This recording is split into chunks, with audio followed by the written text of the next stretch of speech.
সময় কারো জন্য অপেক্ষা করে না। সময় সময়ের মতো চলতেই থাকে। আর জীবন কারো জন্য থেমে থাকে না। জীবনও জীবনের মতো চলতেই থাকে। যাই হোক, আজকে আমাদের যেগুলো দুপুরে খাবার ছিল সেই রান্নাটাই আমি আপনাদের মাঝে শেয়ার করতেছি। তো এখানে ছোট মাছগুলা খুব ভালোভাবে পরিষ্কার করা হচ্ছে আর কি। এটা ছিল হলো কাচকি মাছ। আপনারা কে কি নামে ডাকেন আমার কমেন্টসে জানাতে পারেন। আমরা এই মাছটাকে কাচকি মাছই বলি। তো ছোট মাছ রান্না করলে কিন্তু অনেক ভালো করে ধুতে হয়, পরিষ্কার করতে হয়, খুব ভালো করে কয়েকবার পরিষ্কার করে নিতে হয়। তারপর যখন মাছগুলো ধোয়া হয়ে গেছে, তারপর তো কড়াইয়ের মধ্যে মাছগুলো দিয়ে এক এক করে সবগুলো মশলা দেয়া হচ্ছে আর কি। এখানে ছিল টমেটো, কাঁচামরিচের ফালি, ছিল ধনিয়া পাতা কুচি, আর হলো পেঁয়াজ বাটা, আর একটু রসুন বাটা, আর লবণ দিয়ে ভালো করে মেখে আর কি একবারই বসিয়ে দেওয়া হবে। ছোট মাছ রান্না করতে কিন্তু খুব বেশি সময় লাগে না। তো এখানে সবগুলো দেওয়ার পর হলুদের গুঁড়ো আর মরিচের গুঁড়ো দেওয়া হবে। তো একবারে মেখে কিন্তু বসানো যায়। এটা হলো সহজ আর কি রান্নাটা। পরিষ্কার করাটা একটু ঝামেলার, রান্নাটা কিন্তু খুব তাড়াতাড়ি হয়ে যায়। আর এভাবে ছোট মাছ রান্না করলে কিন্তু খেতে অনেক মজার হয়। আমার কাছে ভালো লাগে, কি আপনাদের কাছে কেমন লাগে আমি জানি না। তো সবগুলো মশলা দেওয়ার পর এখন চামচ দিয়ে ভালোভাবে নাড়াচাড়া করে মিশিয়ে নেওয়া হচ্ছে আর কি। এই তো মেশানোর পর আর কি একটু রান্না হওয়ার জন্য পরিমাণ মতো পানি দেয়া হবে। এখন মশলা আর মাছগুলো কাঁচামরিচ টমেটো খুব ভালোভাবে মিশিয়ে নেওয়া হবে, যেন মশলাটা সবগুলো মাছের গায়ে লেগে যায়। তো এই তো পানিটা দিয়ে দেওয়া হলো, দিয়েই তো এখন একটু নাড়াচাড়া করে আবার ভালোভাবে মিশিয়ে নেওয়া হচ্ছে। তারপর আর কি রান্না বসাতে হবে চুলায়। তো এই তো নাড়াচাড়া করে নেওয়ার পর চুলায় এখন বসিয়ে দেওয়া হবে। এই তো বসিয়ে দেওয়া হলো।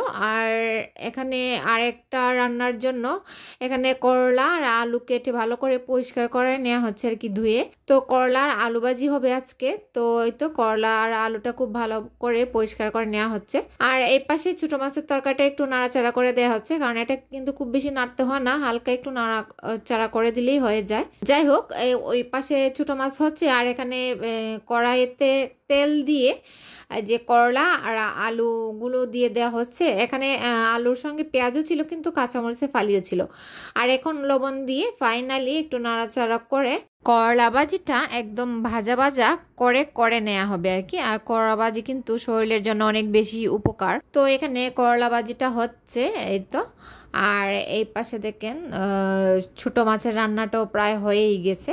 তো আজকে দুপুরে আমরা এগুলাই খাবো। আর একটা রান্না আছে, আমি সেটাও দেখাবো আপনাদেরকে। তো ভাজিটা এদিকে করে নেওয়া হচ্ছে। তো ফাইনালি ভাজিটাও হয়ে গিয়েছে, আর এই তো ছোট মাছের রান্নাটাও হয়ে গিয়েছে, ভাজিটাও কমপ্লিট। তারপর কড়াইয়ে একটু এখানে হলো মেথি আর আস্ত গরম মশলা দিয়ে তেল দিয়ে এখানে হলুদের গুঁড়ো দিয়ে পেঁয়াজ বাটা দেয়া হলো, দিয়ে একটু নাড়াচাড়া করে নেওয়া হচ্ছে আর কি। পেঁয়াজ বাটাটা একটু বেশি দেওয়া হবে, যেহেতু এই রান্নাটা একটু বোনা বোনা হবে, তাহলে পেঁয়াজ বাটা একটু বেশি দিতে হয়। তো এই তো পেঁয়াজ বাটা দিয়ে মশলাটাকে কষিয়ে নেওয়া হচ্ছে আর কি। আর এখন এক এক করে গুঁড়া মশলা দেওয়া হবে। এখানে যে মরিচের গুঁড়ো দেওয়া হলো, ধনিয়ার গুঁড়ো, জিরের গুঁড়ো, গরম মশলার গুঁড়ো।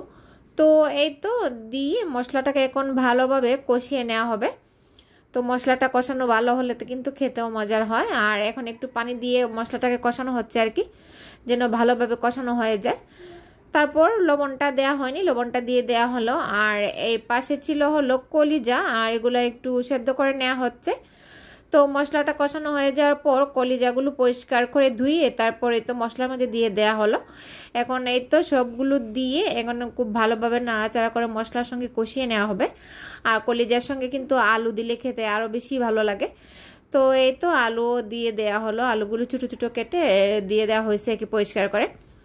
তো এখন ভালোভাবে মিশিয়ে নেওয়া হবে আর ঢেকে রান্নাটা করে নেওয়া হবে। আর এটা বোনা বোনা রান্না হবে।